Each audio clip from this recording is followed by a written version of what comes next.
ঠাকুর বলছেন, যেমন সংসারীদের মধ্যে সত্ত্ব রজ তম 3 গুণ আছে, তেমনি ভক্তিরও সত্ত্ব রজ তম 3 গুণ আছে। সংসারী সত্ত্বগুণ কীরকম জানো? বাড়িটি এখানে ভাঙা ওখানে ভাঙা, মেরামত করে না। উঠানে শ্যাওলা পড়েছে, হুঁশ নাই। আসবাবগুলো পুরনো, ফিটফাট করবার চেষ্টা নাই। কাপড় জাতাই একখানা হলেই হলো।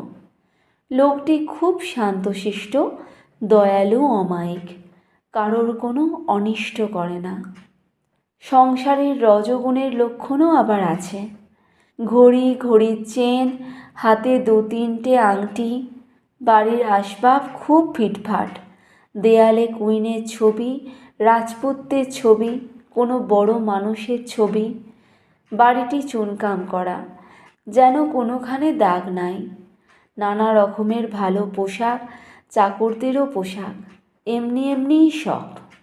ঠাকুর বলছেন সংসারের তমগুণের লক্ষণ নিদ্রা, কাম, ক্রোধ, অহংকার, এই সব। আর ভক্তির সত্ত্ব আছে।